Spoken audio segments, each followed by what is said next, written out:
Pasado ang lalawigan ng Maguindanao del Sur at Basilan, gayon din ang Lamitan City, Cotabato City, Marawi City at 66 na mga bayan sa BARMM sa 2025 Good Financial Housekeeping Assessment, isang pagkilalang ibinibigay sa mga lokal na pamahalaang nagpapakita ng maayos, responsable at transparent na pamamahala ng pampublikong pondo. Ang News Now sa report. 71 government units o LGUs sa Bangsamoro Autonomous Region in Muslim Mindanao ang nakapasa sa 2025 Good Financial Housekeeping Assessment, isang pagkilalang ibinigay sa mga lokal na pamahalaang nagpapakita ng maayos, responsable at transparent na pamamahala ng publikong pondo. Batay sa talaan hanggang March 9, 2026, sa antas ng lalawigan, kabilang sa mga nakapasa ang Basilan at Maguindanao del Sur. 3 lungsod naman ang nakamit ang pagkilala, ang Lamitan City, Marawi City at Cotabato City.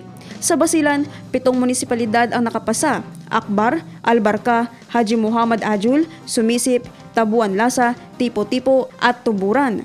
Sa Lanao del Sur, 23 bayan ang pumasa, kabilang ang Bacolod, Calawi, Balabagan, Balindong, Binidayan, Buadipuso, Buntong, Bubong, Butig, Calanogas, Ditsaan, Ramain, Kapay, Kapatagan, Lumba, Bayabaw, Lumbayanagi, Maging, Marantaw, Mulondo, Pagayawan, Piagapo, Puna, Bayabaw, Taraka, Tubaran, Tugaya at Wao. Pasado ang 12 bayan sa Maguindanao del Norte. Ito ang Barira, Buldon, Dato Blas Sinsuat, Dato din Sinsuat, Kabuntalan, Matanog, Northern Kabuntalan, Parang, Sultan Kudarat, Sultan Mastura, Talitay at Upi.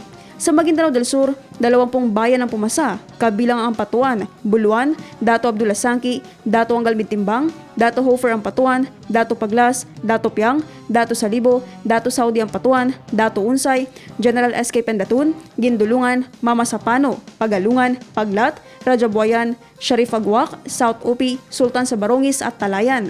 Samantala, 4 na bayan mula sa Tawi-Tawi ang nakapasa. Ito ang Bonggao, Sibuto, South Ubian at Tandubas. Ang Good Financial Housekeeping Assessment ay sumusukat sa pagsunod ng mga lokal na pamahalaan sa mga pamantayan ng financial transparency at accountability, kabilang ang wastong pag-uulat at maayos sa paggamit ng pampublikong pondo.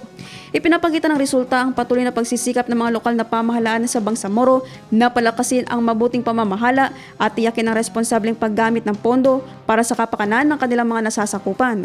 Naphtali Velarde, iMinds, Philippines.